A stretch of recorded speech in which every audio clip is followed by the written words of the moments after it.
와.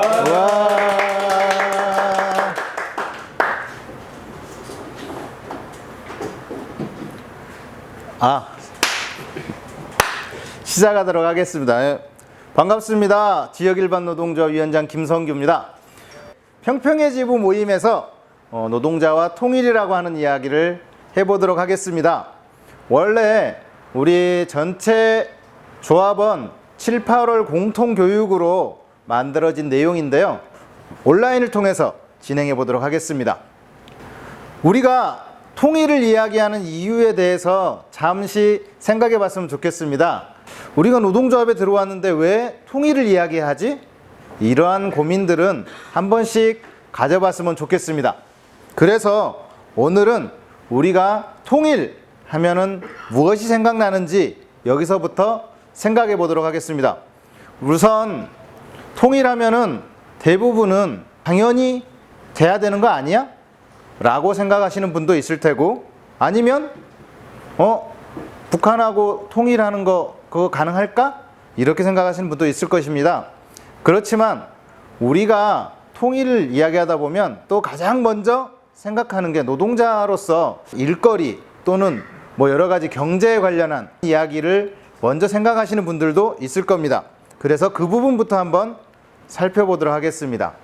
자, 보시면 분담비용과 통일비용이라는 이름으로 제가 내용을 만들어 봤습니다. 지금 보이는 내용은 자료가 좀 오래됐습니다. 2014년 자료라서 벌써 7년이 지난 내용이라 크게 뭐 많이 변해 있을 거겠지만, 제가 보고자 하는 내용은 우리 국방비가 남북 대결 외치다가 10년 만에 2배로 올랐다. 뭐 2014년에 40조 원이라는데 지금은 얼마인지 잘 모르겠네요. 어쨌든 보시면 우리나라 예산에서 차지하고 있는 비율이 16.2%, 다른 나라에 비해서 거의 3, 4배 이상 차지하고 있는 비율을 보입니다. 또한 국내 총생산 대비해서도 우리나라 국방비는 굉장히 높게 되어 있습니다. 그런데 최근에는 그러면 변했느냐?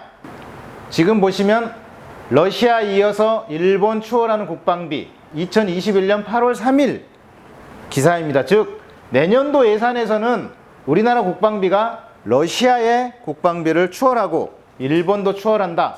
그런데 한국 방산업체의 낙수 효과는 미미하다. 즉 외국산 무기를 사오는데 훨씬 더 많은 국방비를 사용하게 된다라고 하는 예산 내용이 있습니다. 우리가 통일을 하면은 비용이 많이 들고 북한이 가난하니까 먹여 살려야 된다라는 이런 생각들을 하시는데, 사실은 분단을 유지하는 데 드는 비용은 그거보다 훨씬 많다. 이것은 2007년 더 오래된 자료이긴 한데요. 2007년 국회 예결산 특별위원회에 제출된 자료로 2015년에 분담 비용이 1조 3천억이라면 통일 비용은 8,500억 이 정도 든다 라고 되어 있습니다. 근데 2030년을 내다보면은 분담 비용은 1조 8천억으로 이렇게 드는데 통일 비용은 1조 3천억. 점점 갈수록 많아지는데 분담 비용이 증가하는 양이 훨씬 많습니다. 더군다나 아시다시피 분담 비용은 아까처럼 국방비 또는 뭐 이러저러한 매몰 비용이라고 하죠. 자꾸 쌓아서 없어져 버리는 비용. 그런데 통일 비용은 여기 보면 통일의 편익 시설로 가는, 가령 뭐 사회 간접 자본을 확충한다거나 여러 가지 산업을 발전시킨다거나 이런 데 비용으로도 쓰이기 때문에 훨씬 통일 비용이 저렴하다라는 걸 알 수 있습니다. 그래서 일단 우리가 노동자로서 통일을 이야기하다 보면 경제적인 관점에 대해서 많이들 생각하는데, 통일은 역시 분담보다 우리에게 이익이 된다. 그런데 직접적으로 그러면 일자리하고는 어떤 관계가 있을까? 여러분들 다 아시다시피 보수 정권인 박근혜 정권도 통일 대박을 외치면서 이야기를 했습니다. 물론 자본주의로 흡수 통일이 되었을 때 대박이 난다, 뭐 이런 이야기였는데요. 그 내용하고 비슷하게 좀 살펴볼 수 있는 게 우리나라 한반도 신경제 지도라고 해서 남과 북이 서로 소통하게 되면은 전체 경제 규모가 훨씬 커진다라는 전망, 그리고 북쪽도 똑같이 국가개발 10개년 전략 계획으로 해서 이렇게 발전을 시켜 나갈 내용들이 보이고 있습니다. 즉 통일이 되면은 우리가 생각하는 것보다 훨씬 어마어마한 이익들이 보일 것이다 라는 것을 알 수 있습니다. 우리 7월달, 8월달인가요? 8월달 카드뉴스 정답이 나와 있습니다. 철도가 연결되면, 남북 철도가 연결되면 부산에서부터 출발해서 서울, 평양, 신의주, 베이징 안 가는 데 없죠. 모스크바, 유럽까지 쭉 이어지는 물류 그리고 대륙으로 뚫리는 길이 열린다 라고 알고 있습니다. 자, 개성공단에 대해서 한번 이야기해 보겠습니다. 개성공단이 2005년도에 시작해서 2015년도, 2016년 3월인가요? 2월인가 이때 막혔는데 그때까지 쭉 이렇게 생산량이 증가했습니다. 총 5만 명, 5만 4천 명의 북한 노동자들이 5억 1,500만 원어치를 생산해냈다라고 하는데, 자, 2013년에 보면 이렇게 작게 갑자기 줄어들죠? 이때가 남북 관계가 경색이 되어서 한 몇 개월 동안 문을 닫았던 시기로 보였습니다. 그 내용을 살펴보시면 이렇습니다.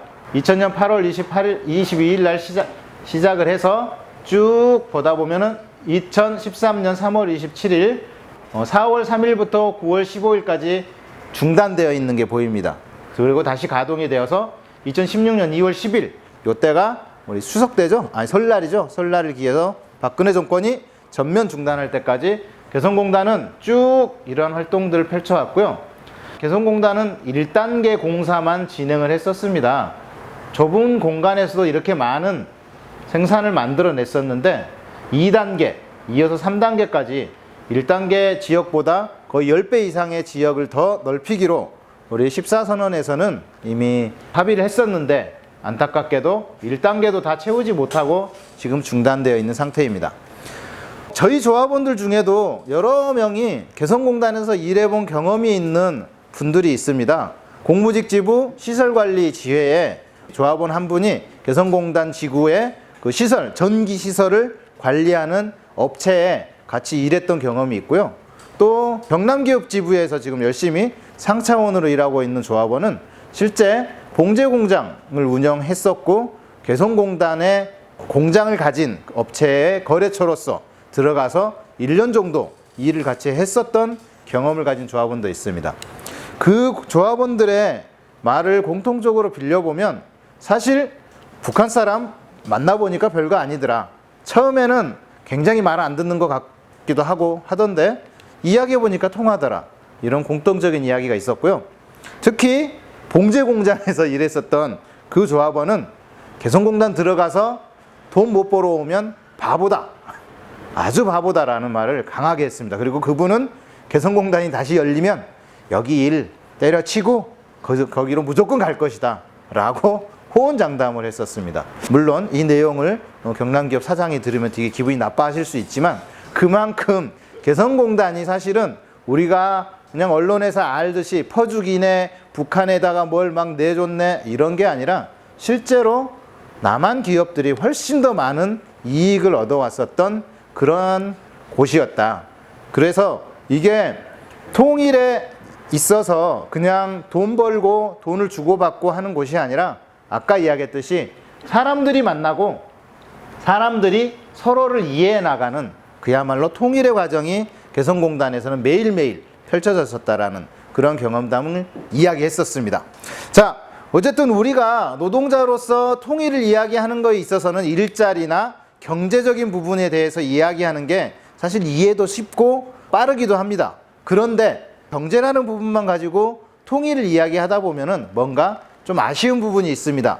왜냐하면 우리는 지금 국민학교 시절 그 이전부터 계속 통일은 무조건 해야 돼. 하나의 민족으로서 같이 이야기해야 되라는 당위적인 내용들도 같이 알고 있습니다. 그래서 오늘은 그 내용들을 좀 더 중심적으로 해서 한번 통일을 이야기해 보고자 합니다. 그래서 노동자와 민족 대단결이라는 제목으로 본론을 이야기해 보고자 합니다. 자, 서론이 길어서 벌써 눈이 깜빡깜빡 졸리고 계신 분들 다시 한번 기지개를 켜고 집중해 주셨으면 좋겠습니다. 이제부터 본론입니다. 동영상 하나 보시도록 하겠습니다.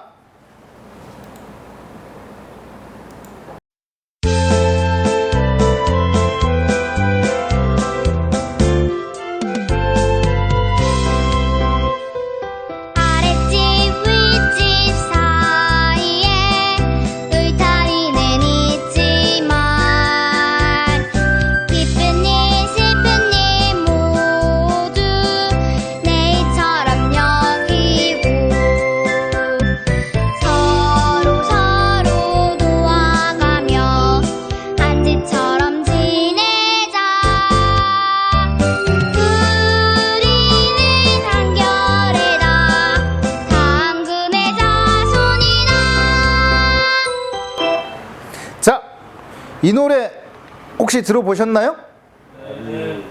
몰라요? 모릅니까? 우와, 그죠? 이게 서로 도와가며 라는 거 하는 이게 동요입니다. 동요고 무려 1930년에 만들어진 동요라고 합니다. 그 1930년에 만들어진 동요를 사실 우리는 국민학교 때, 그죠? 여기 계신 분들 아니지. 이거 보고 계신 분들 많은 분들이 국민학교를 아마 졸업하셨을 텐데 국민학교 시절에 많이 불렀던 노래일 겁니다. 따져보면은 요즘은 아랫집 윗집도 아니고 아예 바로 옆집에 누가 살고 있는지도 모르는 그런 세상이 되었는데 그런 세상을 내다보면서 만든 노래인지도 모르겠습니다만은 실제로 이 노래를 잠시 남과 북으로 바꿔서 생각해보면 아랫집 남쪽, 윗집 북쪽 서로 도와가면서 한 집처럼 살아보자. 그리고 우리는 당군의 자손으로서 하나의 민족이다. 뭐 이러한 통일을 위한 그런 노래 아닌가라고 저는 생각을 했습니다. 물론 제가 오늘 이거 사용한 동영상은 서귀포 초등학교에서 이게 과제물로 만들었나 봐요. 1반과 2반이 똑같이 만들었는데 그 노래 가사말을 그림으로 쭉 만들어 가지고 서로 도와가며 라고 하는 주제를 영상으로 만들었었는데 어쨌든 저는 이게 우리의 통일과 관련이 되어 있고 특히 오늘 제가 이야기하려고 하는 민족대단결과 굉장히 관련이 있는 노래라고 생각이 들어서 한번 꺼내봤습니다. 그것 말고도 제가 이제 이 민족대단결이나 통일에 대해서 이렇게 자료를 찾다 보니까 동요를 찾다 보니까 우리 초등학교 학생들이 그린 포스터들이 많이 보이더라고요. 그래서 여러분들도 뭐 많이 그려보셨겠지만 그거에 대해서 재밌는 게 있어서 한번 찾아봤습니다. 일단 이거는 어떤 사회단체에서 어쨌든 만든 포스터 비슷한 팜플렛 내용이고요. 남과 북이 같이 손잡고 또 평화의 비둘기가 날아가는 모습인데 자, 거의 비슷합니다. 우리 초등학생이 그린 내용 보시면 우리 통일 열차를 타고 쭉 남쪽에서 북쪽을 거쳐서 저기 백두산 보이죠? 백두산 너머까지 가는 좋은 그림들이 있고요. 또 쭉 보시면 우리 함께 꽃길 걸어요. 그죠? 우리 남과 북이 통일을 하면 꽃길이다 라고 하는 한반도에 꽃을 그려놓은 그림 또 있습니다. 하나씩 맞춰가는 우리의 모습, 즉 통일은 한꺼번에 이루는 게 아니라 차근차근 하나하나 서로 맞춰나가는 거다라고 하는 오늘 제가 할 이야기들이 다 담겨있는 그림들이 초등학생들이 이미 그리고 있었다는 거죠. 그리고 아주 이러한 그림도 있었습니다. 포스터 그리기 지겹다 통일해라 라는 이런 그림도 포스터로 제작이 되어 있습니다. 네, 그렇죠. 우리 통일 빨리 해야지 이런 포스터 그리기 하나라도 줄어들지 않겠냐라고 하는 우리 동심이 같이 묻어있는 내용입니다. 어쨌든 어렸을 때부터 우리 민족은 우리의 소원은 통일 이렇게 이야기했었던 것을 다시 한번 상기해 볼 수 있었을 것 같습니다. 자, 그러면 우리가 민족대단결을 이야기하는데 이 민족대단결이란 말은 어디서 나왔는가? 이것은 지금 보시는 것과 같이 7.4 남북 공동성명 여기에 조국통일 3대 원칙에서 나와 있습니다. 7.4 남북 공동성명은 보시다시피 1972년 7월 4일 날 남쪽에 우리 중앙정보부장 누구? 이우락, 그죠? 북쪽에 총리인가요? 우리 김영주 총리가 같이 서명을 해서 만든 우리 남과 북 사이의 첫 번째 우리 통일에 관련한 합의한 문서입니다. 7.4 남북 공동성명은 그 당시에 동아일보에서도 이렇게 남북 통일 자주 평화원칙 합의 이우락 부장 5월 2일 평양 방문 박성철 부수상 5월 29일 서울에 뭐 이러한 내용으로 남북 조절위원회 구성해서 뭐 이런 내용들이 쭉 보도됐었습니다.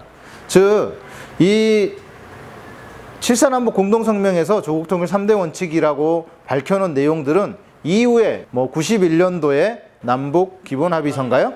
예, 기본합의서 그리고 2000년 6.15 남북 공동선언에 우리 민족끼리 힘을 합쳐 통일을 하자라는 내용 이후에 2007년도 14선언 그리고 최근에 2018년도 판문점 선언 이어서 평양선언까지 모든 우리 남과 북의 통일 합의 내용에 가장 기본이 되고 계속 계승되었던 내용입니다. 그 안에 민족 대단결이라는 내용이 나옵니다. 그래서 조국 통일 3대 원칙을 하나씩 살펴보겠습니다. 첫 번째가 자주의 원칙입니다.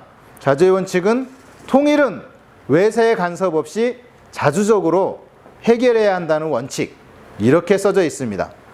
두 번째로 평화통일의 원칙입니다. 통일은 서로 상대방을 반대하는 무력 행사에 의거하지 않고 평화적인 방법으로 해결한다는 원칙입니다. 그리고 세 번째가 지금 이야기하고 있는 민족 대단결입니다. 사상과 이념, 제도의 차이를 초월하여 우선 하나의 민족으로 민족 대단결을 도모해야 하는 원칙, 이게 세 가지 원칙입니다. 자, 이건 제가 지금 알아서 써놓은 글이 아니라 그때 당시 7.4남북 공동성명에서 밝혀놓은 내용을 그대로 옮겨놓은 겁니다. 다만 제가 여기 자주라고 하는 원칙의 3대 원칙 중에 중심이 되는 원칙이라고 써놓은 이유는 가장 기본적으로 자주의 원칙이 지켜지지 않으면 평화통일도 그리고 민족 대단결도 어려울 수 있다라는 말씀을 드리고자 해서입니다. 근본적으로 우리나라가 38선으로 분열되는 과정을 보면 해방과 함께 남과 북에 진주한 미국과 소련의 영향이 큽니다. 즉 당시에 사회주의 세력과 그 다음에 자본주의 세력, 이 두 세력이 한반도에서 부딪히면서 그 외세에 의해서 강제된 분단이 아직도 그 영향을 우리에게 미치고 있다. 그래서 분단을 극복하는 데 있어서 외세가 아니라 우리의 힘으로 우리끼리 통일하는 것이 가장 중요하다. 그래야만이 평화적인 방법으로 통일이 될 수 있다. 만약에 그렇지 않는다면 실제로 우리는 전쟁, 이 방법을 통해서 통일을 한다면 정말로 살아남을 사람이 있을까라는 생각이 듭니다. 또한 우리 민족끼리 서로 힘을 합치는 이 대단결의 방법을 만들기 위해서는 아까도 말했듯이 우리 민족 자주, 이런 내용들이 먼저 담보되어야 된다 생각이 듭니다. 그래서 자주가 3대 원칙 중에 가장 중심이 되는 원칙이다. 자주가 있어야만이 민족 대단결도 이루어질 수 있다라는 말씀을 드리고 있습니다. 자, 민족 대단결을 조금 더 자세히 살펴보도록 하겠습니다. 민족 대단결은 첫 번째, 민족 구성원이 각자의 방면에서 최선을 다해 통일을 위해 힘쓰는 것이 민족 대단결 방식이다 라고 말씀을 드립니다. 두 번째, 공영, 공리, 이해, 단합, 자유왕래, 대화, 민족애, 민족 자주정신, 연대성, 통일에 이바지한 사람을 높이 평가하는 것이 민족 대단결의 방식입니다. 되게 막 어렵고 많은 것을 이야기하는 것 같은데 실제로 잠깐만 생각해도 금방 알 수 있는 내용들입니다. 마지막으로 민족 대단결을 위해서는 자주정신과 단결과 연대정신이 중요하다라고 써져 있습니다. 민족 대단결이라고 하면 정말 뭔가 좀 애매한데 저는 민족이라고 하는 의미부터 한번 살펴봤으면 좋겠습니다. 최근에 제가 대학생들하고 같이 우연찮게 통일에 관련해서 이야기하는 자리를 가졌었습니다. 그런데 대학생들이 이야기를 하더라고요. 민족에 대해서, 민족이라는 개념에 대해서 어떻게 봐야 됩니까? 되게 깜짝 놀랐어요. 그런 질문을 하지? 민족이라고 하는 걸 우리는 당연하다라고 생각을 했는데 우리 젊은이들은 그 시쳇말로 구린 거? 좀 고리타분한 거? 이렇게 생각하는 경우도 있는 것 같아요. 특히나 서양에서 민족을 강조하면 그것은 곧 미국에서 그 유명한 그 KKK단, 백인 우월주의 단체들은 거기도 민족주의를, 백인 우월주의를 내세우면서 오히려 악영향을 미치고 있다라고 생각을 하는 경우도 있는 것 같아요. 그래서 저희가 생각하는 통일을 이야기하는 민족의 관점과 소위 말한 서양에서 이야기하고 있는 그들의 민족의 관점은 좀 다른 거 아닐까라고 저는 생각을 해봤습니다. 서양에서 이야기하는 그 민족은 실제로는 철저히 개인주의, 개인의 이익과 개인주의에 근간해서 만들어진 개념이 아닐까. 그러다 보니까 히틀러도 독일 민족인가요? 우수성을 이야기하면서 유대 민족을 탄압하면서 약자와 소수자를 탄압하는 내용으로서의 민족주의를 만들었던 것 같아요. 철저히 개인 또는 자신의 이익만을 위한 민족의 개념을 이야기했던 게 아닐까. 그런데 우리가 이야기하는 민족은 대단결이라고 하는 내용을 담고 있습니다. 즉 공동체, 그리고 함께, 공동, 공령, 공리, 단합, 이러한 내용이 담겨있는 민족의 개념이라고 합니다. 그래서 저는 우리의 통일에 있어서의 민족의 이야기는 당연히 우리 민족을 중심으로 이야기할 수밖에 없다. 공동의 이익과 공동의 단합으로 만들어지는 통일이다. 그런 민족의 개념은 좀 구별돼야 되지 않겠는가, 이렇게 이야기를 했었습니다. 다만 그렇게 이야기했는데 저도 사실 크게 생각해 보지 않아서 당황스럽긴 했었습니다. 오늘 이 내용을 준비하면서 다시 한번 가다듬어 봤을 때 민족이란 개념에서 대단결을 제외한다면 정말로 서구의 잘못된 민족주의와 구분이 안 될 수도 있겠구나. 우리가 통일의 원칙에서 민족 대단결 원칙을 이야기하는 것만이 진정한 민족의 개념으로 생각할 수 있겠다 생각해 봤습니다. 제가 한번 이야기해 보고 싶은 것 중에 자유왕래가 있습니다. 자유왕래가 민족 대단결이다라고 이야기했는데, 제가 또 우리 조합원 중에 아주 중역을 맡고 있는 분과 어느 날 통일에 대해서 이야기를 좀 했었습니다. 근데 그분이 말씀하시더라고요. 나는 통일이 안 될 것 같아요 라고. 왜 그러시냐 했더니, 이거 난 북한하고 남한하고 이렇게 같이 언제 같이 되겠어 라고 말씀하셨습니다. 제 말투로 누군지를 유추해 보실 수도 있을 텐데, 어쨌든 그러면서 차라리 그냥 왔다 갔다만 그냥 마음대로 할 수 있으면 그래도 되는 거 아니야? 라고 질문을 하시더라고요. 제가 말씀드렸어요. 저는 통일이라고 하는 게 그냥 자유왕래가 되는 그 순간을 저는 통일이라고 생각합니다. 그것만 돼도 저는 통일이라고 생각한다. 더 나아가서 남과 북이 사회적으로, 체제적으로, 경제적으로 다 통합되는 것은 먼 훗날의 이야기가 될 테고, 당장 우리가 이야기하는 통일은 자유왕래, 서로 전화하고 편지 주고받고 놀러 가고, 더 나아가서는 남쪽 사람이 평양에 가가지고 집 사서 거기 살 수 있고, 북쪽 사람들이 남쪽에 내려와서 취직하고 또 명절 때는 또 집에 가고 똑같이, 이게 통일 아니겠느냐라고 이야기했습니다. 물론 체제는 서로 다르지만 그런 게 서로 왔다 갔다 하다 보면 서로 섞여서 한 30년 지나면은 그렇게 또 하나의 뭔가를 만들어낼 수 있지 않겠는가라고 이야기를 했습니다. 당연히 동의하시죠. 그러면 그것도 통일이지. 그러면 통일이 될 것 같아 라고 이야기를 했었던 경험이 있습니다.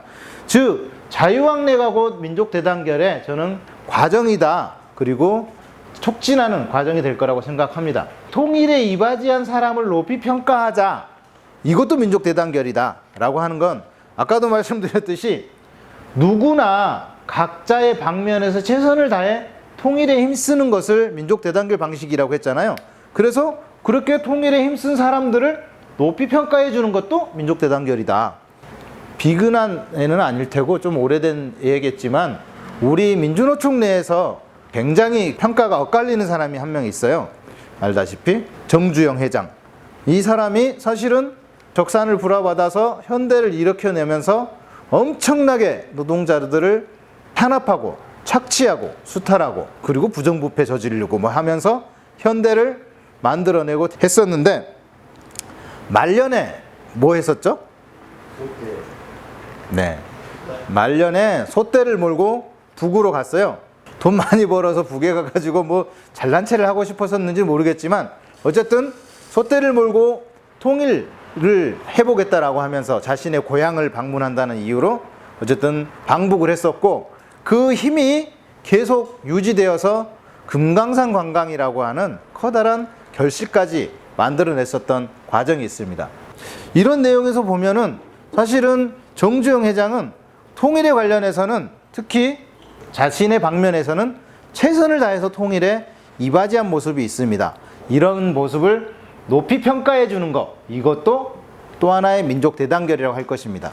즉, 이 사람이 뭔가를 잘못했어. 근데 너는 그걸 잘못했기 때문에 통일이나 이런 부분에 들어오면 안 돼. 너는 끝까지 나쁜 놈이야. 라고 배척하는 게 아니라 모두가 통일이라고 하는, 민족 대단결이라고 하는 이 방면에서 함께 움직이는 것, 그리고 그것에 대한 성과를 또 별도로 평가해 주는 것, 이것이 바로 민족 대단결이다 라고 말씀드릴 수 있을 것입니다. 이해되시죠? 네. 네. 그리고 제가 마지막으로 민족 대단결을 위해서는 자주정신과 단결과 연대정신이 중요하다라는 말을 써놨습니다. 이것은 다음에 이어질 내용과 관련이 있어서 일부러 썼는데요. 자주에 관련한 부분은 아까 설명을 드렸었고, 단결, 당연히 민족 대단결이라고 하는 내용 안에 단결이 포함되어 있으니 별도로 이야기할 건 아닌 것 같고요. 연대정신, 연대정신이 왜 필요할까? 즉 남쪽에 있는 많은 사회단체와 제정당 그리고 사람들, 북쪽에 있는 사회단체와 제정당 그리고 사람들, 그리고 해외에 있는 많은 단체와 우리 민족 구성원들이 함께 연대하면서 어깨에 걸고 만들어 나가는 것이 곧 민족 대단결의 방식이다 라고 말씀을 드릴 수 있어서 연대정신도 중요한 우리 민족 대단결의 구성 요소다 라고 제가 말씀을 드립니다. 자주정신과 단결 그리고 연대정신, 이것을 잘 기억하고 다음으로 넘어가도록 하겠습니다. 노동자와 민족 대단결에 있어서 노동자의 본성 부분으로 넘어가 보도록 하겠습니다. 웬 통일 이야기하다가 갑자기 노동자의 본성이 나왔을까요? 여기서부터는 제가 만들어낸 저만의 개똥 철학입니다. 잘 한번 이해해 주셨으면 좋겠습니다. 노동자의 본성, 여러분들은 뭐라고 생각하시죠? 우리가 노동조합을 어떻게 배우고 있죠? 맨 처음에 노동조합을 시작할 때 우리는 노동자들이 자주적으로 단결하여 자신의 권리를 찾기 위해서 만든 조직이라고 배웁니다. 그죠? 네. 여기서 우리가 눈여겨봐야 될 내용, 자주, 단결. 우리 노동자들은 스스로 1대1로 사용자와 붙어서 이길 수가 없습니다. 단결할 때만이 이길 수 있죠. 그 힘이 나오는 거죠. 또 누군가 시켜서 사용자들이 이야기를 해서 만드는 게 아니라 스스로 단결해서 만드는 것입니다. 즉 자주적인 부분이 중요한 것이 우리 노동자의 특성입니다. 다음으로 노동조합을 만들었어요. 노동자들이 본성적인 요구로 노동조합을 만들면 승리를 하기 위해서 뭘 합니까? 우리 항상 외치는 게 있죠. 단결, 투쟁. 네, 단결이 있습니다. 그리고 연대가 있습니다. 단결과 연대는 노동조합 투쟁 승리의 보검입니다. 박보검이 아니라 우리 노동조합 아무도 안 웃네요. 자, 노동조합 투쟁 승리의 보검은 단결과 연대입니다. 네. 노동조합을 처음 시작하면 항상 이렇게 배워요. 제가 모든 노동조합을 처음 시작할 때 조합원 필수 교육에서 항상 이야기했던 내용입니다. 자주적으로 단결할 수 있는 단결권을 가지고 단체 교섭권, 단체 행동권을 행사하는 데 있어서 가장 중요한 내용은 단결과 연대다. 노동조합 조합원들 내의 단결, 그리고 여타의 제사회단체와 다른 많은 사람들과의 연대, 이 속에서만이 우리는 승리할 수 있다라고 이야기합니다. 앞에서 살펴봤었던 자주, 단결, 연대 정신은 민족 대단결의 정신과 정확히 일치합니다. 즉 노동자의 본성과 민족 대단결의 정신이 정확히 일치한다는 것은 그 움직이는 방식이 똑같다라는 겁니다. 노동자들이 자주적으로 단결하여서 투쟁하고 연대하여서 승리를 만들어 나가는 내용은 우리 민족이 자주적으로 단결하고 연대연합해서 통일로 나아가는 그 방향과 정확히 일치한다. 노동자의 본성은 곧 민족 대단결의 정신하고 똑같다. 이 말은 노동자들이 가장 민족 대단결을 잘 실현해낼 수 있는 그러한 존재들이다 라는 결론을 만들어낼 수 있을 것입니다. 이해가 되시죠? 네. 네, 동의도 되시죠? 네. 네, 저의 개똥철학입니다만은 정말 중요하게 여러분들이 함께 알아봤으면 좋았을 내용입니다. 그러면 우리가 노동자로서 민족 대단결을 하려면 어떤 투쟁을 해나가야 될까 살펴보도록 하겠습니다. 첫 번째, 민족 대단결을 가로막는 세력과 민족을 이간질하는 제도를 몰아내는 것이 중요합니다. 당연하겠죠. 대단결을 막는 세력을 없애야만이 민족 대단결이 잘 되겠죠. 정확히 표현하자면 민족 대단결을 가로막는 세력은 외세, 분단을 먼저 만들어냈었던 외세를 배격하는 것이 민족대단결에서 굉장히 중요하겠다. 자주정신을 만들어내는 데 중요하겠다. 또 하나, 반통일 적폐세력 몰아내는 것이 중요하겠다. 요즘 이제 뭐 적폐세력 이렇게 이야기 많이 하는데, 저는 적폐세력 중에 반통일 적폐세력은 그 뿌리가 친일 세력에 있다고 저는 생각합니다. 일제시대 때부터 우리 민족보다는 자신의 이익을 위해서 일제에 빌붙었던 그 세력들이 아직 청산되지 않고 계속 남아서 우리나라의 현대사 곳곳에서 민중들을 탄압했었던 이러한 내용이 있습니다. 아직도 통일을 마치 그 먼 미래의 이야기인 듯, 아니면 통일을 하면은 우리나라가 곧 망할 듯 표현을 하면서 자신들의 이익을 저는 챙기고 있다고 생각합니다. 그래서 이 친일 세력들을 몰아내는 것이 굉장히 중요한 민족대단결의 과제가 아닌가 생각을 합니다. 다시 돌아가서 그러면 외세라고 이야기하는데, 이 외세는 도대체 어디일까요? 미국이요. 네, 현재로서 우리가 가장 먼저 맞닥뜨릴 수 있는 곳이 저는 미국이라고 생각합니다. 당장에 우리 판문점 선언을 만들고 남과 북이 철도를 연결하고 회담을 하자라고 했을 때 미국이 어떻게 했죠? 워킹그룹 이런 거 만들고, 그 다음에 유엔사를 내세워서 남북 철도 연결을 방해하고 뭐 이런 내용들이 있었습니다. 남과 북이 분단이 되어서 서로 전쟁을 진행하면 미국은 남과 북을 따로따로 분리해서 자신의 이익을 챙기기에도 좋을 것 같습니다. 국방비 부분에서도 미국이 우리나라에 팔아먹는 무기가 엄청 많다라는 것은 누구나 다 알고 있는 거고요. 또 최근에 우리나라가 주한미군에게 주는 돈을 주한미군이 아껴서 미 재무부로 송금을 했다고 합니다. 그러고 나서도 우리나라에게는 5조 원에 달하는 주둔비를 더 내놓으라고. 그러면 얼마나 또 남겨서 미국으로 가져가려는지, 어쨌든 미국에 대한 생각들을 우리가 다시 한번 가져보는 것도 분명히 민족대단결에 있어서 중요한 내용이라고 생각합니다. 이어서 민족을 이간질하는 제도는 무엇이겠는가? 국가보안법이라고 말씀드릴 수 있을 것입니다. 우리 올해 상반기에 국가보안법 철폐 10만년 입법 청원을 많은 조합원들이 함께 진행을 했습니다. 일제시대 때부터 우리 독립운동하는 사람들을 불령선인으로 몰면서 잡아들였던 치안유지법을 그대로 이어서 나온 법입니다.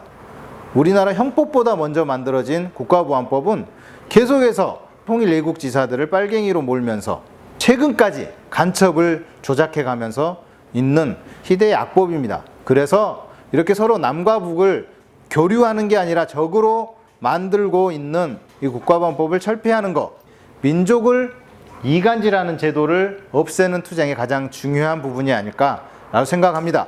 즉, 노동자가 민족 대단결 투쟁을 한다는 것은 외세와 반통일 세력 그리고 국가보안법을 몰아내는 투쟁을 하는 것이다라고 간단하게 설명드릴 수 있을 것입니다. 그리고 뭐 투쟁만 하면 될까요? 또 있습니다. 노동자가 민족 대단결 투쟁을 하는 데 있어서 우리가 민족 대단결을 적극 실천하는 것도 중요한 과제라고 저는 생각합니다. 적극 실천하는 게 뭐가 있을까요? 직접 북한하고 막 같이 만나고 이야기하고 하면 국가보안법으로 잡혀가겠죠.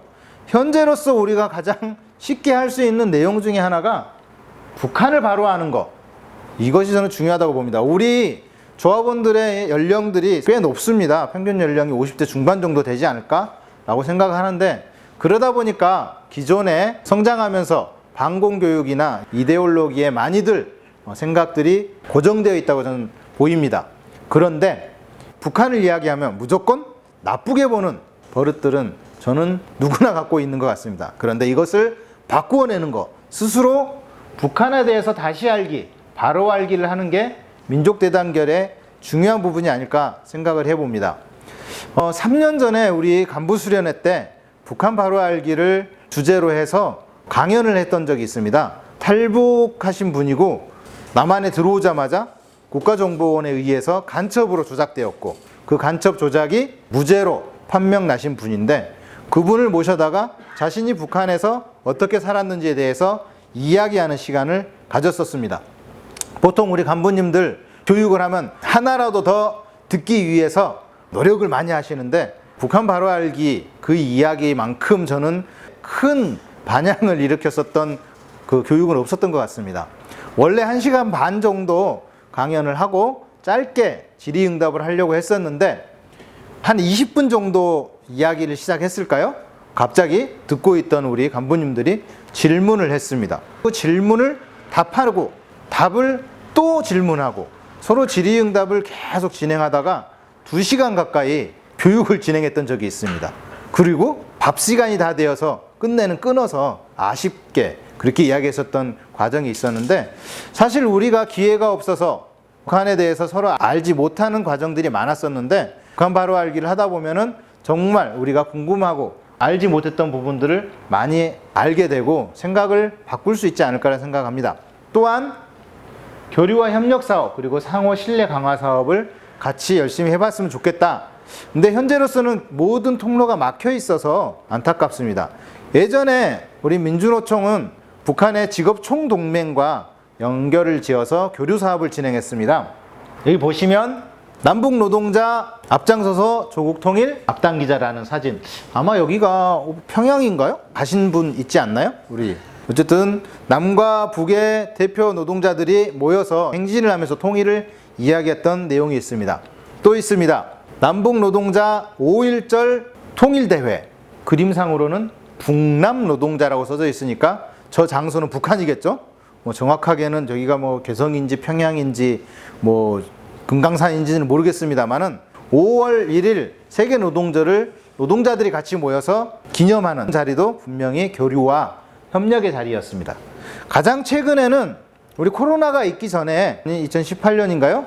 이때 남북 노동자 축구대회를 하면서 남북 노동단체 대표자 회의를 진행을 했습니다. 여기 가장 가운데 앉아 계신 분이 민주노총 전임위원장이신 김명환 위원장님이 여기에 앉아 계십니다. 즉 최근까지 우리 남과 북의 노동자들은 서로 노동자의 위치에서 교류하고 협력하면서 민족 대단결을 위해서 움직이고 있었습니다. 우리가 민족 대단결이라는 이야기를 통해서 생각해 봐야 될 것은 당장의 먼 일이라고 생각했던 이 통일이라고 하는 이야기를 다시 한번 본인의 생각 속에서 재정립해보는 기회가 됐으면 좋겠습니다. 멀리 있는 통일이나 제도와 체제의 통일 이런 게 아니라 정말 가까이에 있는 민족으로서 그리고 우리 남과 북의 노동자로서 통일에 대해서 함께 이야기하고 또 함께 만들어 나가는 그러한 기회로서 오늘 이야기가 잘 진행되었으면 좋겠다. 그리고 우리 조합원들도 조금 더 이런 부분에 대해서 함께 열어놓고 이야기해 볼 수 있었으면 좋겠다 라는 말씀을 드리면서 오늘 이야기를 마무리하도록 하겠습니다. 없으면은 힘찬 박수로 마무리하겠습니다. 수고하셨습니다.